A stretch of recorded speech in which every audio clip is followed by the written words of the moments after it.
Si tratta in pratica della copia anastatica di un libro editato quasi 100 anni fa da Monsignor Celotto, che era il parroco di Vidor. Poi vedremo qual era il personaggio, com'era questa persona straordinaria. Un libro che si intitola Vidor, il suo castello e l'abbazia di Santa Bona. Di fatto però questo libricino, che ha 142 pagine, non è molto ampio.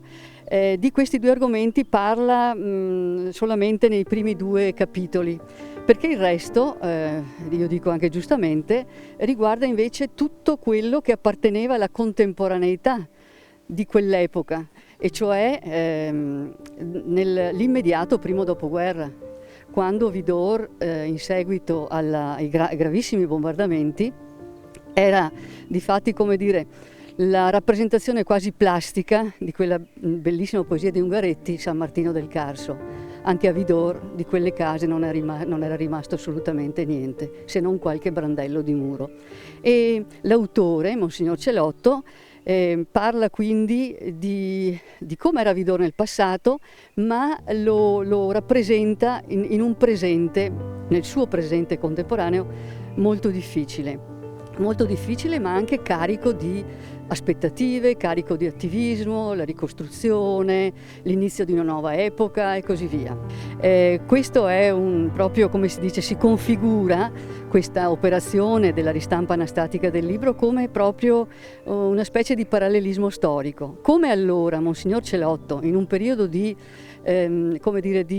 depressione anche collettiva, di difficoltà collettiva, aveva voluto che questo libro entrasse in ogni famiglia, in ogni casa, proprio perché ognuno apprendesse le ragioni e il senso delle proprie radici, con una speranza volta proprio a partecipare di un nuovo scenario.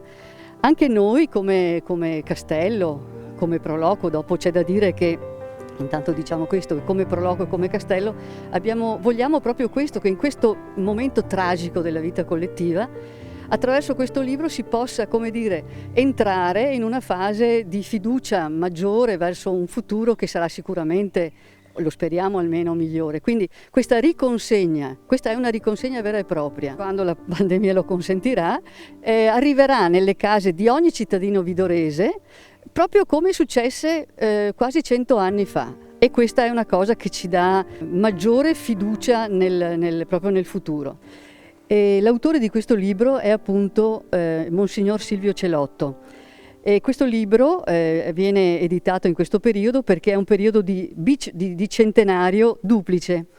È il centenario del suo ingresso come direttore responsabile dell'azione settimanale della diocesi, avvenuto nell'estate del 1920, e del suo ingresso a Vidor come arciprete nel 22.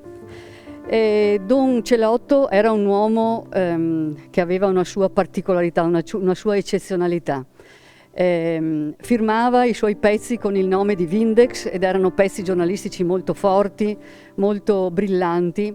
Tant'è vero che la sua scrittura, che è una scrittura, come dire, in questo caso una scrittura storica, che però ha delle accezioni, dei registri anche in qualche modo romanzati, è di facilissima lettura e sicuramente prenderà l'attenzione anche dei giovani, per dire. Don Silvio Celotto fu antesignano per tanti versi.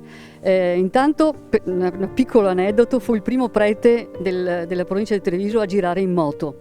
Lui ebbe l'incarico di fondare i circoli del Partito Popolare, circoli giovanili, e qui a Vidor è noto perché non solo ha fondato un circolo giovanile, ma ha fondato una filodrammatica, ha fondato una banda, ha fondato associazioni che hanno messo insieme il paese.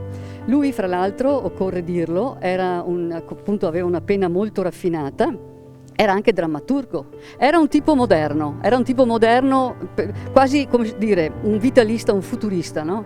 Un tipo molto, molto attivo, e quindi riuscì a catalizzare i giovani, e è noto anche per le sue battaglie contro il fascismo, quindi un uomo tutto d'un pezzo che non si piegava certamente ai dettami altrui. A proposito di questo, se mi permettete, vorrei dire che esiste un libro a Vidor di Remo Bordin molto bello, titolato Le battaglie di Don Silvio, in cui appunto Remo racconta proprio le vicende di questo prete d'assalto, diciamo, ma anche profondamente spirituale, cioè un prete che metteva insieme i dettami evangelici con la realtà concreta del Novecento.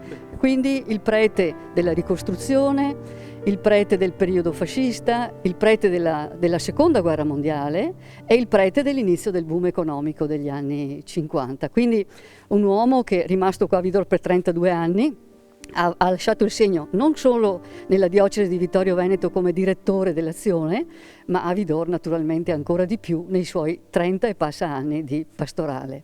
Questo era il nostro autore di questo libricino che verrà donato quanto prima alla popolazione, non appena la speranza che stiamo coltivando in questi giorni arrivi presto con la caduta della pandemia.